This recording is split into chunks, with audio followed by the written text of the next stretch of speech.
أعوذ بالله من الشيطان الرجيم بسم الله الرحمن الرحيم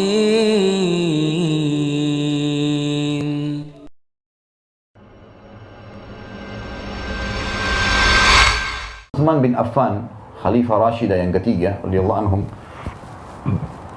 Utsman ini adalah sahabat Nabi yang pemalu sekali.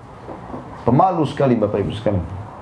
Saking malunya, kata sebagian ahli sejarah Islam, dinukil athar dari tentang beliau saking malunya sampai nggak pernah lihat kemaluannya sendiri. Saking malunya sama Allah. Satu waktu Nabi SAW lagi duduk di sebuah kebun kurma. Salah satu tradisi Nabi SAW, kalau musim dingin, beliau suka berendam kakinya dengan air panas. Kalau musim panas, beliau rendam dengan air dingin. Waktu itu kebetulan lagi musim panas, Nabi SAW duduk di sebuah kebun, ada genangan air, beliau rendam kakinya, sambil gulung gamis beliau sampai di atas lutut. Maka ada satu sahabat namanya Abu Musa al-Ash'ari, berkata, "Ya Rasulullah, saya mau jadi penjaga kebun anda ini, supaya nggak boleh sembarangan orang masuk." Kata Nabi SAW, jagalah, dijaga. Lewat Abu Bakar. Abu Bakar mengatakan, "Apakah Rasulullah di dalam, hai Abu Musa?" Kata Abu Musa, "Iya." "Baik, izinkan saya masuk." Kata dia, "Sebentar, saya tanya dulu Rasulullah SAW. Rasulullah izinkan, saya izinkan kamu masuk. Kalau tidak, nggak boleh." Maka Abu Musa pun masuk, mengatakan, "Ya Rasulullah, Abu Bakar minta izin." Kata Nabi SAW, izinkan dia masuk dan sampaikan kalau dia termasuk ahli surga. Jaminan. Maka masuklah Abu Bakar di kebun itu. Duduk di sebelah kanannya Nabi Muhammad SAW. Dia lihat Nabi gulung gamisnya sampai lutut, Abu Bakar juga ikut gulung sampai lutut, rendam juga kakinya di situ. Enggak lama kemudian Umar datang. "Abu Musa, apakah Rasulullah di dalam?" SAW. Kata dia, "Iya." "Baik, izinkan saya masuk." Kata Abu Musa, "Sebentar, saya tanya Nabi dulu. Kalau Nabi SAW izinkan, baru kau boleh masuk." Maka masuk Abu Musa mengatakan, "Ya Rasulullah, Umar datang minta izin." Kata Nabi SAW, izinkan dia masuk dan sampaikan dia termasuk ahli surga dan dia akan mati syahid. Jadi memang Umar bin Khattab kan waktu mau meninggal ditusuk oleh Abu Lu'lu' ya. Lagi sholat ditusuk sampai meninggal gara-gara itu, mati syahid. Maka Umar pun masuk duduk di sebelah kiri Nabi SAW. Dia lihat Nabi sama Abu Bakar lagi gulung gamis sampai lutut, dia juga ikut. Umar ikut sambil berendam kaki di situ. Datanglah Utsman bin Affan. Tanya, ini secara kebetulan dengan hikmah Allah begitu terjadi. Jadi mereka biasa tiap hari cari di mana Rasulullah, mereka ngumpul gitu. "Hai Abu Musa, apakah Rasulullah di dalam?" Kata Abu Musa, "Iya." "Izinkan saya masuk sebentar, saya tanya Nabi dulu." Tanya, "Ya Rasulullah, Utsman bin Affan minta izin." Kata Nabi SAW, izinkan dia masuk dan dia akan diuji di akhir hidupnya serta dia akan mati syahid. Jadi di akhir hidupnya Utsman bin Affan banyak fitnah, ya. Dikatakan dia nepotisme lah, dia apalah segala macam fitnah yang tidak benar, sampai akhirnya terbunuh ya di tangan kaum Khawarij, orang-orang yang membenci kekuasaan beliau.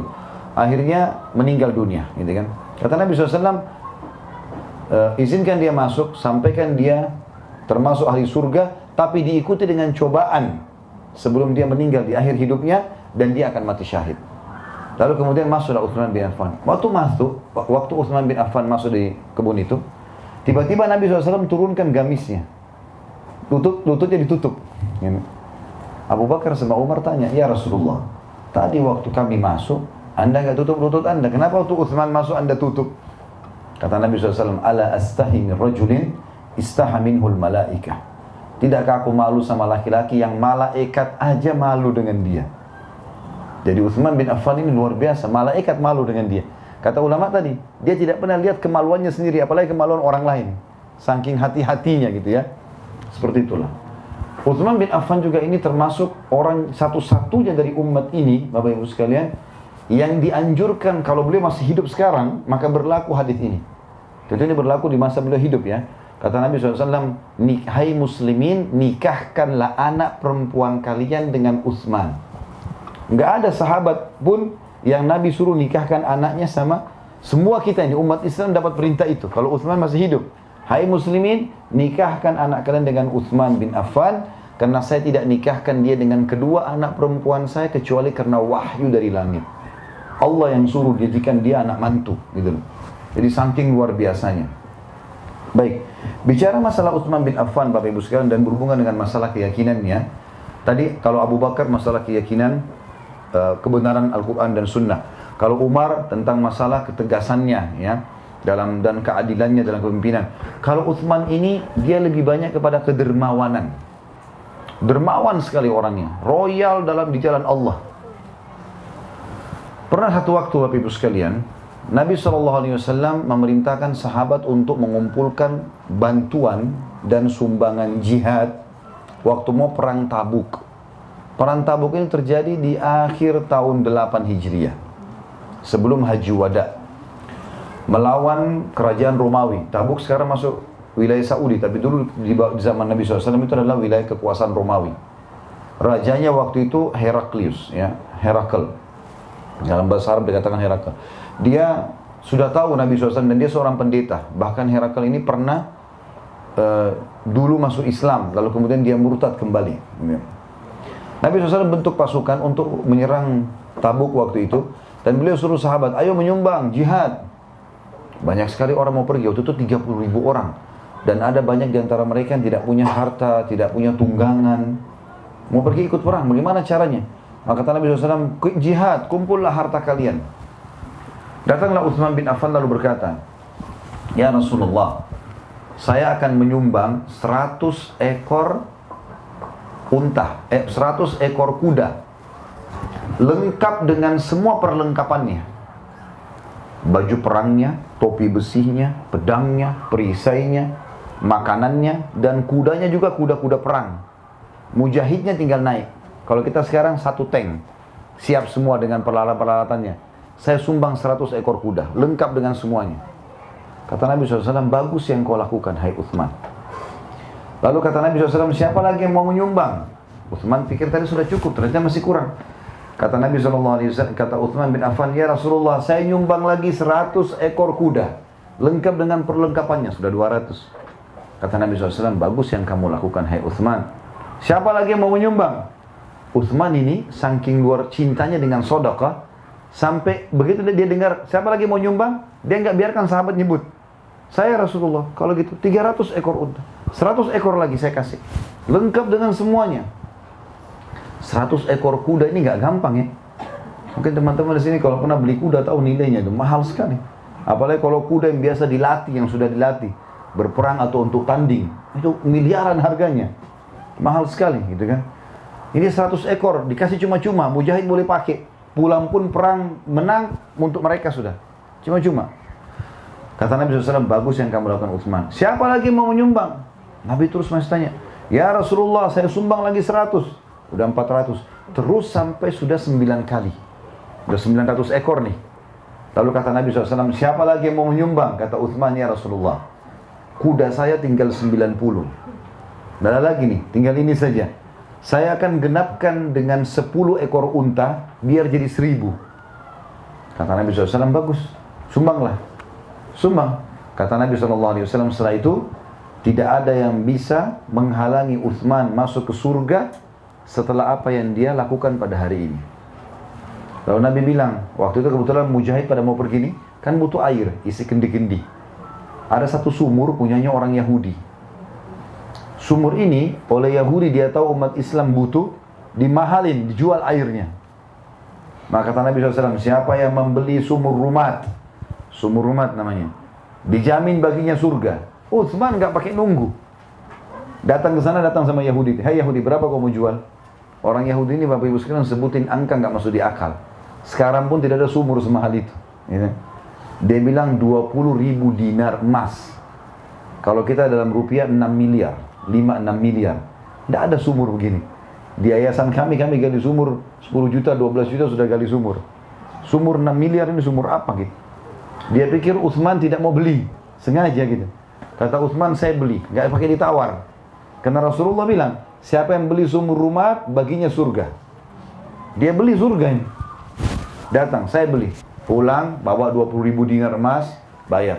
Saking gembiranya si Yahudi, sampai kebetulan sumur itu ada di kebun kurma kecil. Kata dia, hai Utsman, ambil semua sama kebun-kebunnya. Karena 20.000 dinar emas bisa beli 20 kebun kurma seperti itu. Kasih. Utsman bin Affan itu masih haus teman-teman, dan tidak ada sumber air kecuali dari sumur zaman itu. Maka Utsman tidak minum seteguk air pun, kecuali dia sudah mengatakan, hai muslimin, ini wakaf buat kalian, silakan minum. Dan saking ikhlasnya Utsman bin Affan, Bapak Ibu sekalian, sampai hari ini sumur itu masih ada. Ingat kata-kata saya, kalau Bapak Ibu lagi ke Madinah, umroh atau haji, minta mutawifnya, bilang, bisa nggak saya mau datangi sumurnya Utsman bin Affan? Masih ada sampai sekarang. Sumur itu subhanallah, tidak ada sumur berumur sampai 1400 tahun masih bersih airnya. Di muka bumi ini tidak ada. Itu satu-satunya. Karena ikhlasnya sampai Allah berkahi. Bukan cuma itu, ada kejadian unik di sini Bapak Ibu sekalian. Di hari ini, Utsman bin Affan punya rekening di salah satu bank syariah di Saudi. Utsman bin Affan, kira-kira di dalam kehidupannya Bapak Ibu, bisa nggak orang mati punya rekening? Apalagi Utsman hidup di tahun 30-an Hijriah, meninggalnya tahun 37 Hijriah. Sekarang 1438, 1401 tahun yang lalu ini ceritanya. Ya. Bagaimana ceritanya bisa punya rekening? Jadi rupanya waktu Utsman bin Affan beli sumur itu dan kebun kurma itu, kan dia wakafin buat umat Islam, silakan ambil buahnya, ambil airnya. Rupanya Utsman bin Affan merawat kebun itu, ditambah pohon-pohon kurmanya, dikasih bibit-bibit yang bagus, dipekerjakan orang situ, sehingga lebih banyak hasil kurmanya. Dan setiap saat disedekahkan sama dia. Air boleh diambil, kurma boleh diambil. Waktu Utsman bin Affan mati, Ali bin Abi Thalib memasukkan dalam program pemerintah. Kebun Utsman diurus. Setengah hasil kebun kurma dikasih ke keluarganya Utsman, setengah lagi diwakafin untuk Utsman. Artinya dijual lalu kemudian disodakahkan lagi buat orang lain, gitu ya. Atau ada juga yang disodakahkan dikasih cuma-cuma atas nama Utsman bin Affan. Khusus kurmanya, air sumurnya nggak ada masalah. Saya pernah lewatin sumurnya, bahkan pagarnya terbuka malam, orang bisa datang. Setiap saat bisa ambil air kalau belum mau minum ya. Yang jelas, Bapak Ibu sekalian, di zaman kerajaan Umayyah yang setelah Ali bin Abi Thalib mati tahun 40 Hijriah, berdiri kerajaan pertama dalam Islam tahun 40 sampai 132 Hijriah. Di zaman kerajaan ini juga Abbasiyah setelahnya yang berkuasa tahun 132 sampai 656, juga Utsmaniyah yang runtuh saya ceritakan kemarin tahun 1924 dari khilafah menjadi republika. Dan sampai sekarang kerajaan Saudi, kebun kurma itu masih dirawat. Dan uniknya, kebun kurma itu, kalau saya tidak salah ini ya, ini seingat saya, setengahnya masih dikasih kepada ahli waris. Ada juga kalau tidak salah saya dengar cerita, bahkan semuanya sudah tidak dikasih ahli waris. Semua hasil kebun kurma itu diwakafkan buat Utsman bin Affan. Tapi program pemerintah, jadi pemerintah yang rawat kebun itu, hasilnya berapapun, diwakafin buat Utsman bin Affan. Apa yang dilakukan? Dibukakan rekening atas nama Utsman, walaupun orangnya sudah mati, oleh pemerintah Saudi. Semua hasil kurma itu ditaruh di rekeningnya. Dan sekarang ada jumlahnya miliaran real. Jumlahnya besar sekali. Ya. Saya tidak salah jutaan atau sampai sudah 1 miliar real. Besar sekali jumlah uang itu. Dan sekarang pemerintah Saudi membeli tanah yang ada di dekat Masjid Nabawi. Subhanallah, itu dulu rumahnya Utsman bin Affan, dulu dibeli dari uang itu. Lalu akan dibangunkan hotel bintang 5, juga diwakafkan buat Utsman bin Affan. Lihat bagaimana berkahnya sedekah itu kalau ikhlas karena Allah. Sampai 1400 tahun masih berlaku. Bahkan sampai dia sudah meninggal orangnya, miliaran masih berjalan. Padahal bukan perusahaan ini. Hikmah Allah datang seperti itu.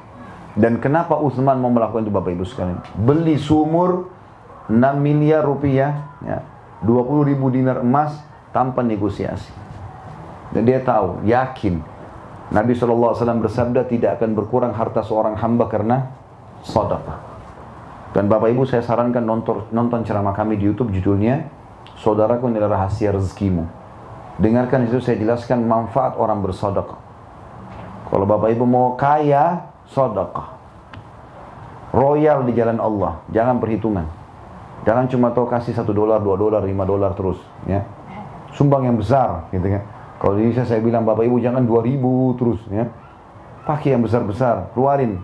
Karena ini di jalan Allah. Allah sudah janjikan melalui lisan Nabi Muhammad SAW, mana kasamalun min sadaqah. Tidak berkurang harta seorang hamba karena sadaqah. Itu kunci kekayaan. A'udzu billahi minasy syaithanir rajim. Bismillahirrahmanirrahim.